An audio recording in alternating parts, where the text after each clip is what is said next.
Hello everyone.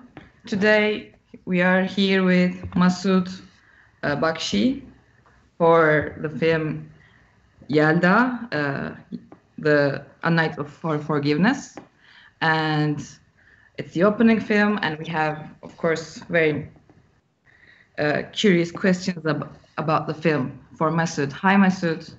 Thank you so much for joining us for the 10th edition of International Crime and Punishment Festival. Thank you for having me. Great to have you here. So my first question is, how did you decide on telling the story? Did you have any aspirations, inspirations that you had? Well, the story comes from the true events, actually. And I remember that I wrote the first and second drafts of the script just like a classical, a script about the crime, about this woman, and also about her marriage, and so all of the events, all of the fights she has between her and her family and her husband's family. And once I saw this TV reality show in the TV, I decided to place this story in the frame of this television show. I'm just going to do a quick translation and then ask my second question. Öncelikle sordum. Bu filmi yaparken acaba hani nereden esinlendi, niye böyle bir şey yapmak istedi? Ondan sonra bununla ilgili aslında bunu bir suçun hikayesi olarak anlatmayı planlamış başta. Daha sonrasında ise bu böyle bir gerçekten reality show olduğunu gördüğü zaman bu şekilde anlatmaya karar vermiş ve bunu çok ilginç bulduğu için de filmini yapmaya karar vermiş. O zaman ikinci soruma geçeyim. So here's my other question. How was the filming process for you? And why did you decide to film in Iran? And how was it? Was it hard? Was it easy for you? Well, it was. It's always difficult to make a second film everywhere in the world. But for me, it was special because my first film was never released in my country, and I had to wait several years. And it was also difficult from this point that it was a co-production. This film was a co-production between Iran and 5 other countries. And it's always very complicated and long process, to find all the finances and to sign, different contracts with different co-producers. So that was the reason that this production was very, very long. It took something like I think 4 years from the beginning of the project. And from the beginning, I insisted to shoot this inside of Iran because I think shooting such a story outside of Iran, it had no meaning to me. So I insisted to keep the shooting inside of Iran, and I succeeded, and I'm happy for it. So did you look for any options, but were you like, I'm going to shoot this in Iran and that's the end of it? Well, I was like this. My producers, eventually they wanted me to shoot outside of Iran because also getting all of the necessary authorization, it was not easy and fast. So, but I insisted that to me, shooting this film outside of Iran has no meaning. Okay, and I'm going to translate it again, and then sordum bu sefer de. Bu çekim süreci nasıl geçti? özellikle İran'da çekim yaptığınız, hani İran'da çekim yapmak nasıldı, süreçleri nasıl işledi diye sordum. Şöyle söyledi, 5 ülkeden ortak yapımcıyla yapılmış bu proje. Fakat özellikle İran'da çekilmesini istemiş Massoud Bey. Dolayısıyla İran'da izinleri almak da çok zor olduğu için İran'da hani yapımcılar İran dışında çekilmesini istemesine rağmen hani ya İran'da çekeriz ya da burada ya da bu filmi çekmeyelim gibi bir şey söylemişler. Dolayısıyla 4 sene sürmüş çekimlerin tamamlanması. Bayağı uzun bir süreç olmuş bütün izinlerle beraber halledilmesi. Ama başka yerde çeksem olmazdı diyor.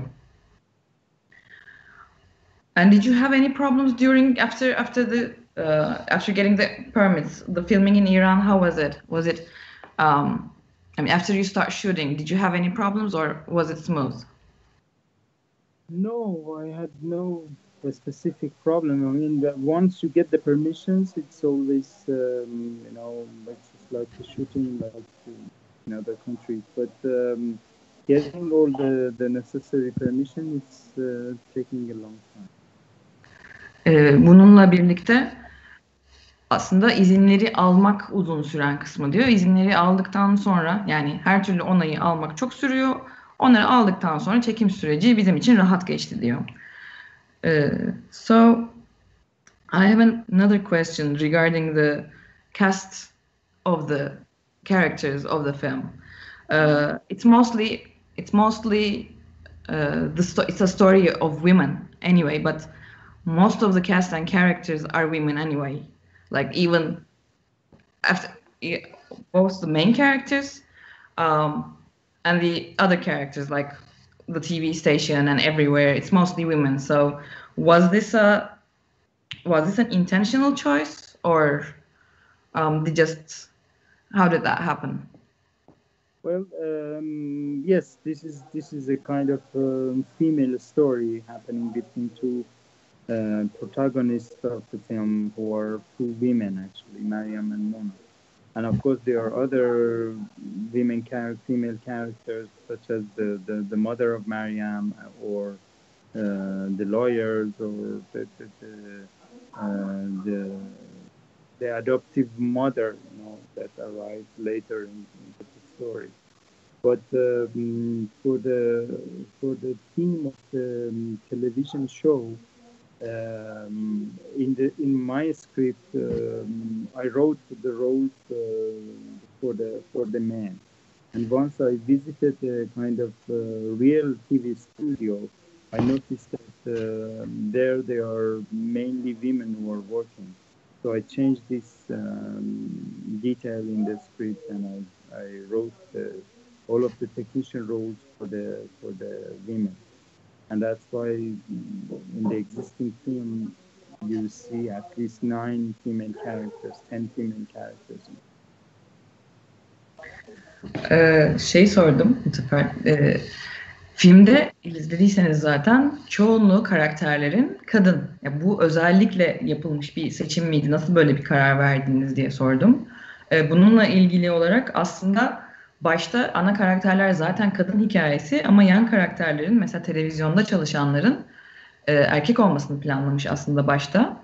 Fakat daha sonra İran'daki televizyonları, orada çalışanları izlemek için gitmiş. Yani nasıl işliyor bu sistem diye bir araştırma yapmış zaten filmi çekmeden önce ve fark etmiş ki çoğunluğu kadın bu çalışanların, buralarda çalışanların. Dolayısıyla filmde de bütün yan karakterleri de, özellikle bu televizyonda çalışan karakterleri de kadın olarak yeniden yazmış. En azından 9 tane önemli karakter var. Hepsi kadın. Dolayısıyla onun içinde bir kadın yoğunluğu olmuş filmde. So I would like to ask you about the actual TV show Honeymoon. How real is it? Is it as real as you portrayed it? And how is it? How does it affect the people there? Are there any TV show? Are there this many TV shows that are too real? Well, it's a reality show, so it's obviously real, with real stories. And of course, everyone knows that every TV reality show is somehow staged. So it's just like every other reality show. And but one big difference between the Joy of Forgiveness, the show that exists in my film, and the Honeymoon is that Honeymoon was not necessarily about the crime cases, even though the episodes with the crime stories were the most interesting part, but the central theme of the show was forgiveness, which is the same, which is in common, in Honeymoon and Joy of Forgiveness, as you see in the film. And of course, I changed, I modified some details, I exaggerated a bit, this competition of SMS for voting.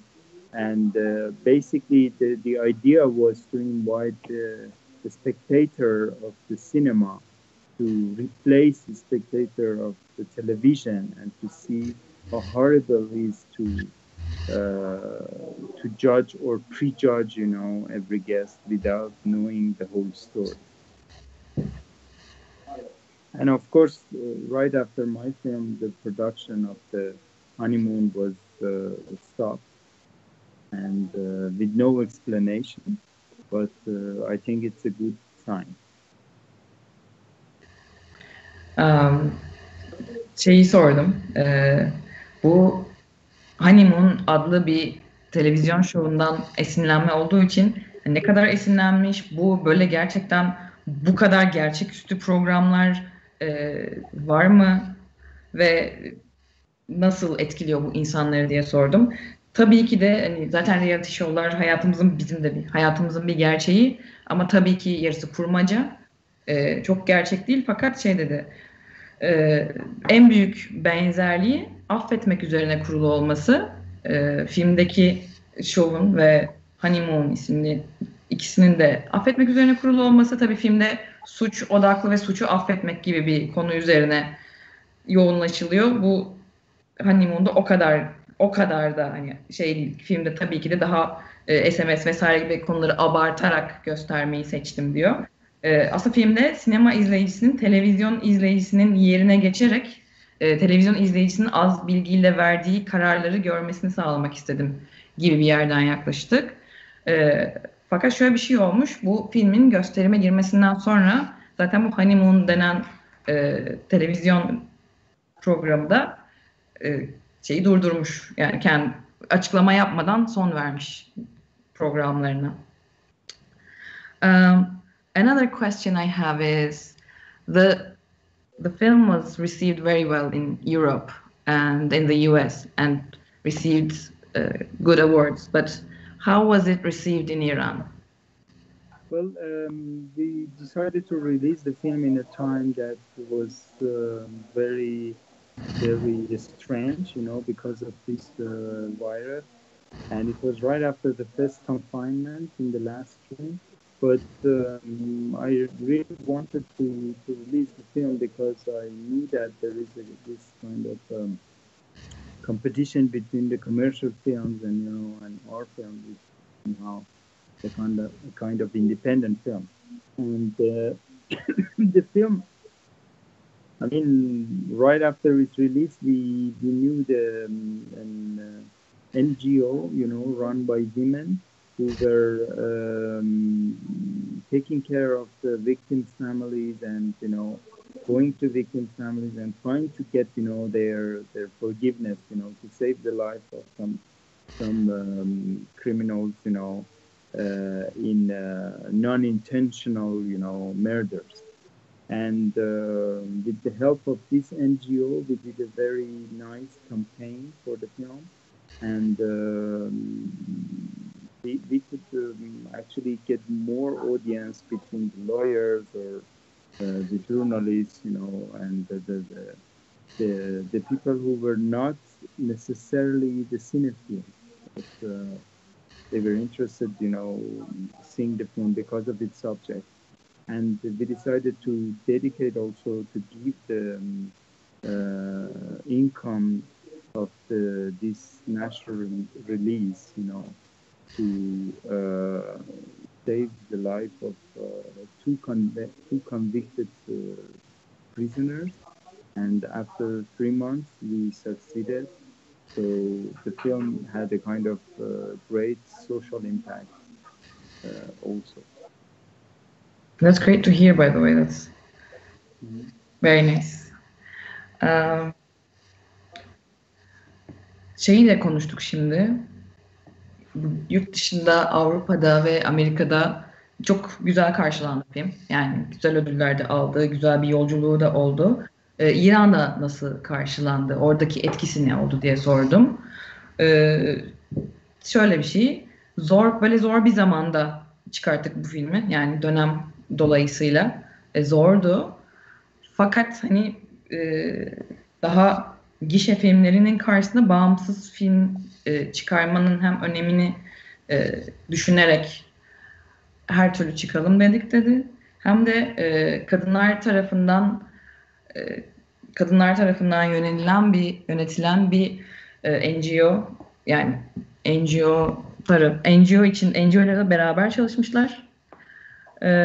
Bunun için de nasıl söyleyebilirim bunu? Özellikle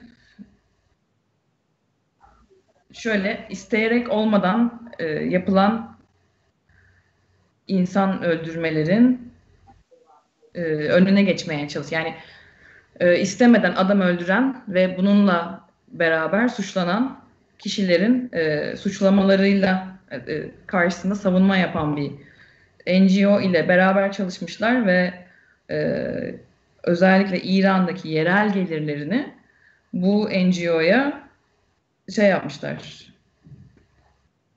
Bu NGO'ya destek olmuşlar ve 3 ay içinde oldukça iyi bir gelir elde etmişler.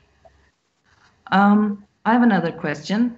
What do you think about the impact of these kinds of shows on the daily cultural lives of the people? I think television in general is a horrible thing, you know, and it's a kind of brainwashing, you know, machine everywhere. And this phenomenon of this atroce phenomenon of TV reality show is the worst, probably, program of television because it's manipulate and it's just stimulates the emotions of millions of the spectator, you know, with the stories which are actually supposed to be real, but they are staged at the same time. And the idea of this film is show to how the reality, you know, behind the scene is different from what you see, you know, in front of the camera. And I think that's generally speaking, that's what the media does with the individuals. I think social media, which are very, very popular these days, do the same thing, you know, in another way. So you think the social media is kind of going in the same direction? I think there is always this idea of controlling, you know, of the individuals, and you know, you think that it's you to choose, you know, a kind of social media while you are chosen always, you know, and there is no choice actually. That's the most horrible thing.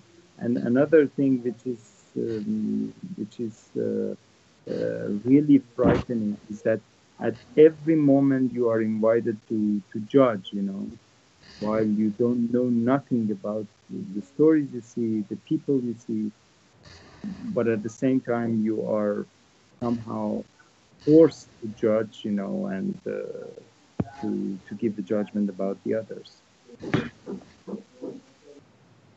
Okay. Böyle televizyonun ve televizyondaki bu tip programların etkisi hakkında ne düşündüğünü sordum ve şöyle dedi. Aslında televizyon zaten genel olarak yanlış kullanılıyor ve özellikle de milyonların duygularının, izleyicilerinin duygularının yönlendirdiği ve manipüle edildiği bir yer olarak kullanılıyor. Özellikle de bunlara reality show diyorlar ama aslında hepsi tamamen kurmaca olduğu için daha da gerçek dışı ve manipülatif oluyor ve yani çoğunlukların aynı duygularla hareket etmesi için tamamen yönlendirme için kullanılıyor. Ve sosyal medya da şu anda bu şekilde görünüyor ve insanları özellikle yönlendirmeye çabalıyor ve bunun aslında en sonunda geldiği noktada da her dakika insanlar baktığı şeylerle ilgili bir fikir edinmeye ve bunları değerlendirmeye zorlanıyor. And do you have anything you would like to add or about the film and how was it? I would like just to to thank the festival, and I think we are living a very, very strange time right now, and but it's always important, to keep the cultural events like the film festivals going on, and that's what you do. So I wish you the best for the festival and also for your spectators. So I have a question regarding this then. What do you think about the rights of women, especially because we just released the film for the festival yesterday, and there's a great demand for the film. Why do you think it is, and what's your personal idea? I think my answer is in the film. You can see it in the film. And I think,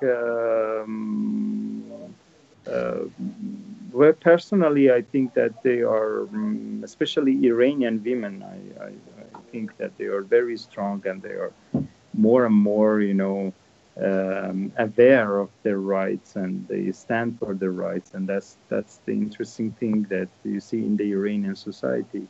It keeps it very vivid and very dynamic. And I think this is what you see in the film also. Okay, I'll translate this as well. Bir öncelikle festivale teşekkür etmek istedi. Ekstradan bir de şeyi sorduk. Kadın hakları konusunda ne düşündüğünü sorduk.